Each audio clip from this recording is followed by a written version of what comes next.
Officially علیحدگی اختیار کر لوں گا۔ ایک اور چیز جو میں بڑے فخر سے شیئر کرنا چاہتا ہوں وہ یہ کہ الحمدللہ یہ کرونا اور اس کے باعث جو لاک ڈاؤن ہوا، اس کے باوجود کسی بھی ایک شخص کو ریسٹوران میں سے نوکری سے نکالا نہیں گیا الحمدللہ، بلکہ جب کمپلیٹ لاک ڈاؤن تھا تب ہم نے جو کم تنخواہ والے ورکرز تھے ان کو ساتھ راشن بھی ایکسٹرا فراہم کیا الحمدللہ اللہ تعالیٰ کی مہربانی سے، ورنہ ریسٹوران تو مکمل نقصان میں ہے۔ ظاہر ہے ابتدا میں ریسٹوران مکمل طور پر بند رہا، پھر صرف ہوم ڈلیوری کھلی اور ظاہر ہے ڈائن ان نہیں کھلا، تو اس نقصان کے باوجود الحمدللہ آج کی تاریخ تک کسی بھی ایک ورکر کو نوکری سے نکالا نہیں گیا اللہ تعالیٰ کی مہربانی سے۔ اور ایک بات جو کہ میں پہلے بھی کہہ چکا ہوں اور میں الگ سے بھی ایک ویڈیو جب بناؤں گا تو اس میں بھی آپ کو ڈیٹیلز یہ ڈاکیومنٹ کے ساتھ یہ ثابت کروں گا کہ پورے پاکستان میں سائز کے اعتبار سے صوبائی حکومت کو سب سے زیادہ ٹیکس کلیکٹ کر کے دینے والا ریسٹوران تھا یہ الحمدللہ۔ اللہ کرے آگے بھی یہ سلسلہ ایسے جاری رہے، لیکن ظاہر ہے اب چونکہ میری وابستگی نہیں رہے گی اس کے ساتھ، بٹ آئی میک شیور کہ یہ اس کی بنیادیں اسی طرح سے مضبوط رہیں۔ تو اب آ جاتے ہیں ٹیکس کی طرف، اپنے ایسٹس کی طرف، اپنے اب تک کے معاشی سفر کی طرف۔ تو میں نے آپ دیکھ سکیں گے اسکرین پر ساتھ کہ ایک وقت ایسا بھی تھا فرسٹ ایئر میں کہ جب میں اس وقت فرسٹ ایئر میں کالم لکھا کرتا تھا اور چند 100 روپے مجھے اس وقت ملا کرتے تھے۔ پھر ایک ٹائم ایسا بھی آیا کہ جب پی ٹی وی پر میں نے 250 روپے فی بلیٹن پر خبریں بھی پڑھیں، لیکن ظاہر ہے وہ پیسوں سے زیادہ مقصد یہ تھا کہ میں اس فیلڈ میں ایکسل کرنا چاہتا تھا۔ ایک وقت یہ بھی تھا 3rd ایئر 4th ایئر میں کہ میں لاہور کے ایک لیڈنگ اسکول میں 1 گھنٹے کی کوچنگ کلاس دیا کرتا تھا ڈیبیٹنگ کی، اور 1 گھنٹے کی کلاس کے 13,000 روپے چارج کرتا تھا۔ پھر دبئی میں جو میری پہلی نوکری تھی، اور میں وہ ڈیٹیلز انشاءاللہ میں نے کوشش کی ای میل کے تھرو وہ حاصل کرنے کی، لیکن ظاہر وہ ای میل پر نہیں بینک کی ڈیٹیلز مل سکیں۔ تو جیسے ہی لاک ڈاؤن ختم ہوتا ہے موقع ملا دبئی جانے کا، تو میں کوشش کروں گا بینک میں جا کے خود وہ ڈاکیومنٹس حاصل کروں اور آپ سے وہ بھی شیئر کروں کہ میری جو پہلی تنخواہ تھی 2006 میں 9,500 درہم، جو کہ آج کے حساب سے 4.5 لاکھ روپے پاکستانی بنتے ہیں۔ یعنی 2005 میں میری پہلی تنخواہ، وہ جو لوگ پوچھتے ہیں نا کہ یہ پیسے کہاں سے آئے تو آپ کے پاس یہ آپ کا لائف سٹائل کیا ہے، تو اس وقت 4.5 لاکھ روپے آج کے 2005 میں پہلی تنخواہ کے طور پر میں لیتا تھا۔ پک اینڈ ڈراپ اس کے علاوہ تھا، اپارٹمنٹ اس کے علاوہ تھا۔ پچھلے 3 سال میں نے 4.5 کروڑ روپے کے قریب ٹیکس دیا ہے۔ میں انکم ٹیکس کی، ڈائریکٹ ٹیکس کی بات کر رہا ہوں، اس ٹیکس کی بات نہیں کر رہا جو کہ جو ٹریولنگ پر جو ٹکٹ میں لیتا ہوں جہاز کا، اس پر بھی ٹیکس دینا پڑتا ہے، جہاں میں جس ہوٹل میں رکتا ہوں وہاں پر بھی ٹیکس دینا پڑتا ہے، جو کھانا ہم کھاتے ہیں اس پر بھی ٹیکس دینا پڑتا ہے، جو گروسری ہم خرید رہے ہیں اس پر بھی ٹیکس دینا پڑتا ہے، بجلی پر، گیس پر، ہر صرف سانس لینے پر ٹیکس نہیں ہے، باقی ہر چیز پر ہم ٹیکس ادا کرتے ہیں۔ میں اس ٹیکس کی بات نہیں کر رہا ہوں، وہ لاکھوں کروڑوں روپے الگ سالانہ۔ 3 سال میں تقریباً 4.5 کروڑ روپے ٹیکس ادا کیا ہے۔ آپ ذرا ڈیٹیل بھی دیکھ سکیں گے اپنے ساتھ ساتھ کہ 2016-17 میں تقریباً 1 کروڑ 45 لاکھ روپے کا ٹیکس ادا کیا۔ اور یہ جو بھی ڈاکیومنٹس آپ دیکھ رہے ہیں، ظاہر ہے یہ میں پبلک جب کر رہا ہوں تو یہ کوئی بھی حکومت، کوئی بھی ادارہ، کوئی بھی وزیر کسی بھی طرح سے ویریفائی کر سکتا ہے۔ یہ FBR کے ڈاکیومنٹس ہیں اور کسی بھی طرح سے ان کی تصدیق کی جا سکتی ہے، اور اگر کوئی ایسا شخص جو ذمہ دار ہے اور وہ چاہتا ہے کہ میں اس کی ویریفیکیشن کروا دوں تو میں اس کے لیے بھی تیار ہوں۔ تو 2017-18 میں 1 کروڑ 44 لاکھ روپے ٹیکس ادا کیا، اور 2018-19 میں 1 کروڑ 7 لاکھ سم تھنگ یہ ٹیکس ادا کیا، جو کہ آپ اسکرین پر دیکھ سکتے ہیں۔ یہ اب پلیز یہ ایک سوال ایسا مت کیجیے گا اس کے جواب میں کہ یہ اتنے پیسے کہاں سے آئے آپ کے پاس، کیونکہ ظاہر ہے آپ ٹیکس اسی انکم پر ادا کرتے ہیں جو کہ ڈکلیئرڈ انکم ہوتی ہے، جو کہ لیگل انکم ہوتی ہے، جو کہ حق حلال کے پیسے ہوتے ہیں آپ کے، جو کہ آپ نے ریاست کو بتایا ہوتا ہے کہ یہ آمدن کا ذریعہ ہے میرا اور اس پر میں یہ ٹیکس ادا کر رہا ہوں۔ سو یہ تقریباً 4.25 کروڑ 4.5 کروڑ روپے کے قریب مجموعی طور پر ٹیکس بنتا ہے جو پچھلے 3 سال میں نے ادا کیا۔ اور حق حلال کے پیسوں کی بھی بات کریں تو اللہ تعالیٰ کی ذات جانتی ہے کہ بہت سے ایسے مواقع آئے جہاں میں نے اپنے حق حلال کے پیسوں کو بھی صرف اس لیے چھوڑا کہ آپ لوگوں کو ایسا نہ لگے کہ کہیں میں اپنی کریڈیبلٹی کو بیچ رہا ہوں۔ 2012 میں پہلا کمرشل آفر ہوا اور وہ کمرشل 30 لاکھ روپے کا تھا، اور اس وقت 30 لاکھ روپے میرے لیے بہت بڑی رقم تھی۔ میں نے وہ کمرشل نہیں کیا صرف اس لیے کہ آپ لوگ جتنی محبت کرتے ہیں کہیں یہ نہ سوچیں کہ اب دیکھو اس نے جو پیار کمایا ہے، جو کریڈیبلٹی کمائی ہے، اب اس کو بیچ رہا ہے ایک ڈبہ اٹھا کے کہ آپ یہ چیز خریدیں۔ پہلا کمرشل 30 لاکھ روپے کا، اور اس کی ای میل میرے پاس موجود ہے، کوئی ذمہ دار آدمی چاہے گا تو میں دکھا سکتا ہوں. 2012 کی ای میل بھی آج بھی موجود ہے اس ٹیلنٹ ایجنسی کی جو مجھے کی گئی تھی. لیکن میں شیئر اس لیے نہیں کر رہا ہوں کہ ظاہر ہے وہ ان کا ایک رائٹ ہے کہ ان کے معاملات کو نہ پبلک کیا جائے. اور آخری جو آفر تھی 25 ملین کی، 2.5 کروڑ روپے ایک ڈیجیٹل کیمپین کے آفر ہوئے ایک دودھ بنانے والی کمپنی کی جانب سے. وہ بھی نہیں کیا صرف اس لیے کہ آپ کو یہ نہ لگے. ایسا نہیں کہ میں کوئی بہت ارب پتی خاندان سے تعلق رکھتا تھا. اتنا سارا ٹیکس دینے کے باوجود میں آج بھی کرائے کے گھر پر رہ رہا ہوں. وہ کرائے کی ڈیٹیلز آپ کرائے نامے کی دیکھ بھی سکتے ہیں، اور اگر کسی کو شک ہو تو پچھلے 5-7 سال کا یہاں درخشاں کراچی کا جو تھانہ ہے وہاں پہ کرائے نامے کی جو رجسٹریشن ہے اس سے بھی ویریفائی کر سکتا ہے کہ میں پچھلے بہت سارے برسوں سے کرائے کے گھر میں رہ رہا ہوں. اور اس وقت آج کی اگر میں بات کروں تو میں اپنا گھر بنانے کی استطاعت نہیں رکھتا، نہ ہی میرے پاس اتنے پیسے کہ میں اپنا گھر شروع کر سکوں بنانا.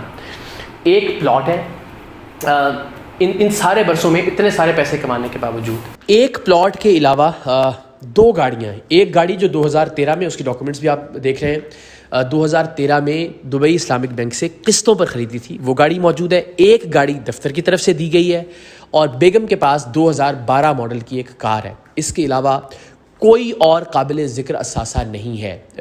پورے خاندان جتنے بھی میرے ارد گرد کے لوگ ہیں جو خونی رشتہ دار ہیں، بہن، بھائی، بھابھی، بیوی، بیٹا، تو یہ تمام تر میرا اثاثہ ہے جو میں آپ سے شیئر کر رہا ہوں. اس کے علاوہ آج سے 5 سال بعد، 10 سال بعد، تو ظاہر اس وقت کی آمدن کے اعتبار سے، لیکن کوئی ایک ایسی چیز کسی بھی طرح سے ثابت ہو جائے جو میں نے چھپائی ہو تو میں پوری قوم کا مجرم. اب یہ سوال یہ بھی ذہن میں آئے گا کہ اگر آپ اتنے پیسے کما رہے ہیں اور اتنا ٹیکس دے رہے ہیں تو پھر آپ یہ کیوں کہہ رہے ہیں کہ آپ کا اپنا گھر نہیں ہے یا آپ کے پاس بہت سارے ایسٹس نہیں ہیں. وہ اس لیے کہ میرا یہ یقین ہے اور ایمان ہے کہ اللہ تعالیٰ نے مجھے جو بھی رزق دیا وہ میری اوقات سے، میری بساط سے زیادہ ہے، سو اسے مجھے اللہ کی مخلوق سے شیئر کرنا ہے. تو میں نے 50% جو میری آمدنی ہے اس کو مختص کر رکھا ہے مختلف بھلائی کے کاموں کے لیے. آپ صرف ٹیم سریام کی اگر بات کریں تو اس میں جو جتنی ٹریولنگ ہوتی ہے والنٹیئرس کو ان کے جذبے کو جوان رکھنے کے لیے، ان کی حوصلہ افزائی کرنے کے لیے، ان کی ہمت افزائی کے لیے، اور صرف اس ٹریولنگ کی کاسٹ نکال لیں تو وہ بھی اچھی خاصی کاسٹ بنتی ہے. ہم جو ایونٹس کرتے ہیں اس میں بھی 70% سے زائد اخراجات میں اپنی جیب سے ادا کرتا ہوں. ابھی ریسنٹلی ہم نے لاک ڈاؤن کے اندر الحمدللہ کوئی 3 لاکھ لوگوں کو کھانا کھلایا. وہ ریسٹوران میں نے جس طرح کہا کہ اس کی آمدنی سے نہیں کھلایا، اللہ تعالیٰ نے جو رزق دیا اس سے وسیلہ بنا ان لوگوں کو کھانا کھلانے کا. تو کوشش یہ تھی کہ اپنے ارد گرد کے لوگوں کے لیے آسانی پیدا کریں، ریاست کا جو حق ہے، جو ٹیکس ہے وہ ادا کیا جائے، اور اپنی زندگی میں بھی جو الحمدللہ ایک بہتر زندگی، اپنے بچے کو ایک بہتر فیوچر، ایک اچھے اسکول کے اندر. لیکن اتنا ٹیکس دینے کے باوجود بھی آپ سوچئے کہ آپ کو سیکیورٹی گارڈ اپنی تنخواہ سے رکھنا پڑے، آپ اپنے بچے کو پرائیویٹ اسکول میں بھیجیں جہاں لاکھوں روپے سالانہ فیس آپ کو ادا کرنی پڑے، آپ بجلی کے بغیر زندگی گزارنے پر مجبور ہوں، آپ کو جنریٹر کے ذریعے گزارا کرنا پڑے، اور پھر آپ تنقید بھی نہ کر سکیں کسی حکمران پر، کسی بھی پولیٹیکل پارٹی کی حکومت پر، چاہے وہ صوبائی حکومت ہے چاہے فیڈرل گورنمنٹ ہے. جس پر بھی تنقید کریں آپ کو آگے سے گالیاں ملیں اور آپ پر سوال کرنا شروع کر دیا جائے. سو آج جتنی بھی ڈیٹیلز میں آپ سے شیئر کر رہا ہوں یہ صرف اس لیے کہ میں اپنی رائے کے حق کے اظہار کو لوز نہیں کرنا چاہ رہا. میں نے اپنے اس حق کو سرنڈر کر دیا آپ کے سامنے کہ میں بزنس نہیں کر رہا، میں بزنس سے الگ ہو رہا ہوں. میں نے اپنے اس حق کو سرنڈر کر لیا کہ میں اپنی ڈیٹیلز نہ شیئر کروں آپ سے، میرا رائٹ ہے، کیونکہ میں کوئی ووٹ نہیں مانگ رہا ہوں کسی سے، میں کسی الیکشن میں نہیں کھڑا ہو رہا، میں کسی سے کوئی ڈونیشن نہیں مانگ رہا، میں نے کوئی NGO نہیں کھولی، لیکن میں اپنے اس حق کو بھی سرنڈر کر رہا ہوں. لیکن ایک حق میں چاہتا ہوں، اور وہ حق یہ کہ میں دیانتداری سے اپنی رائے کا اظہار کر سکوں اس ملک کے لیے، اس ملک کے لوگوں کے لیے، اپنے لیے، اپنی نسل کے لیے، اپنے بچوں کے لیے جنہوں نے اس ملک کے اندر رہنا ہے. اور اگر یہ کوئی تصور کر لے کہ چونکہ میں ایک پولیٹیکل گورنمنٹ پر کر رہا ہوں اور پھر آگے سے جواب یہ آنا شروع ہو جاتا ہے کہ جناب آپ یعنی اس جواب سے تاثر ملتا ہے کہ جیسے میں جمہوریت مخالف ہوں، تو قطعی طور پر نہیں. جمہوریت پر جب بھی زد پڑے گی، میں بار بار کہہ چکا ہوں، بے شمار ٹویٹس موجود ہیں کہ میں گولیاں کھانے والوں میں سب سے پہلی صف میں آپ کو لگوں گا. کوئی ایسی صورتحال اگر پیدا ہوتی نظر آئی کبھی زندگی میں تو اگین کبھی ضیاء الحق صاحب کی اور بھٹو صاحب کی بات ہو تو میرا احترام، میرا سلام ہمیشہ بھٹو صاحب کے لیے ہوگا. اس سے آپ میرے نظریات کا اندازہ لگا سکتے ہیں. لیکن چونکہ اس بنیاد پر کہ آپ نے یہ ثابت کرنا ہے کہ آپ جمہوریت پسند ہیں تو آپ کسی جمہوری حکومت پر تنقید نہ کریں. تو یہ غلط روش ہے. مجھے لگتا ہے کہ جمہوری حکومتوں پر تنقید کر کے ہی ہم پاکستان کے اندر جمہوریت کو بہتر بنا سکتے ہیں, اور ہم نے انشاءاللہ العزیز جمہوریت کو بہتر بنانا ہے. تو جناب میں جس طرح میں نے عرض کیا کہ میں جو ٹیکس دیتا ہوں وہ اگر ایک سال کی ایوریج نکال لیں, 2017 کا مجھے آخری ٹیکس ملا پارلیمنٹیرینز کا انٹرنیٹ کے اوپر. تو 2017 میں نے 1,44,00,000 روپیہ ڈائریکٹ انکم ٹیکس ادا کیا. باقی آپ سارے ٹیکسز کو سائڈ پہ رکھ دیجیے. اس میں جو میں نے کچھ ہر پارٹی کے 1-2 نام میں لوں گا, بہت سارے ہیں. سینیٹر رحمان ملک صاحب نے جس سال میں نے 1,44,00,000 روپیہ ٹیکس دیا, اس سال میں سینیٹر رحمان ملک صاحب نے 1,65,000 روپیہ ٹیکس دیا. میرا ایک مہینے کا ٹیکس 12 لاکھ روپے تھا. یہ سال میں 1,65,000. سعید غنی صاحب نے 7,76,000 روپے ٹیکس ادا کیا. ایک مہینے کی ایوریج 12 لاکھ روپے کی ایک عام شہری کی حیثیت سے میرا ٹیکس تھا, اور میں سوال بھی نہیں کر سکتا ان لوگوں سے. سردار ایاز صادق صاحب سردار ہیں ماشاء اللہ, آپ جانتے ہیں ان سب لوگوں کا گھومنے پھرنے کا انداز, ان کی گاڑیاں, ان کے گھر, ان کے دسترخوان, ان کے آگے پیچھے جو لوگ ہوتے ہیں. آپ اور ہم سب اچھی طرح جانتے ہیں کہ الیکشن پہ کتنے پیسے خرچ ہوتے ہیں. ٹیکس جو ادا کیا ذرا دیکھتے رہیے. ایاز صادق صاحب نے 2,90,000 روپیہ پورے سال کا ٹیکس دیا. میں پھر دہراتا ہوں کہ مجھ جیسے ایک ایسے آدمی کا جو آج بھی کرائے کے گھر میں رہ رہا ہے, اس کا ٹیکس 1,44,00,000 تھا. مہینے کا ٹیکس بھی ان سے 6 ٹائمز زیادہ تھا. خواجہ سعد رفیق صاحب نے 52 لاکھ ٹیکس دیا, 52,24,000 روپے. شفقت محمود صاحب نے 10,95,000 ٹیکس دیا. 2017-18 کی بات ہے. اعجاز الحق صاحب نے 1,82,000 روپے. مخدوم خسرو بختیار صاحب نے 4,75,000 روپے. خورشید شاہ صاحب نے 2,56,000 روپے. فریال تالپور صاحبہ نے 28 لاکھ روپے. نواز شریف صاحب نے 2,63,000. حمزہ شہباز صاحب نے 82,68,000. شاہ محمود قریشی صاحب نے 6,53,000. عذرا فضل پیچو صاحبہ نے 4 لاکھ روپے. خالد مقبول صدیقی صاحب نے 1,38,000. فہمیدہ مرزا صاحبہ نے 2,27,000. نوید قمر صاحب نے 1,65,000. ظفر اللہ جمالی صاحب نے 1,38,000.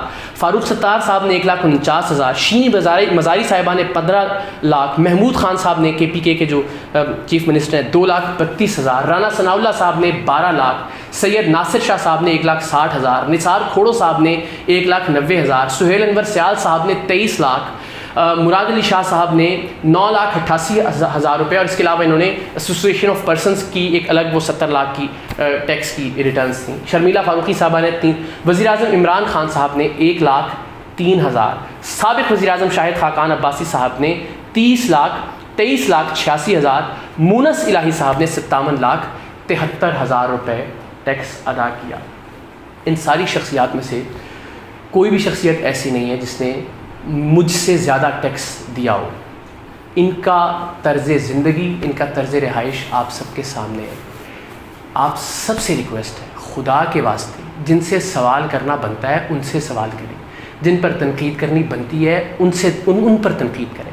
یہ جو لوگ پریس کانفرنسز میں ایک دوسرے کو گالیاں دے رہے ہوتے ہیں, الجھا رہے ہوتے ہیں تمام تر معاملات کو, جو اصل ایشو ہے اس ایشو سے ہٹانے کی کوشش کر رہے ہوتے ہیں, ان کے تن پر جو کپڑے ہیں وہ بھی آپ کے اور میرے ٹیکس کے پیسوں سے ہیں. کتنا بھی کوئی غریب ہے وہ صابن کی ٹکیا بھی خریدتا ہے, چائے کی چھوٹی پتی کی ڈبی بھی خریدتا ہے, اس پر بھی ٹیکس ادا کرتا ہے. ان سے سوال کریں, آپس میں ایک دوسرے کو گالیاں نہ دیں خدا کے واسطے.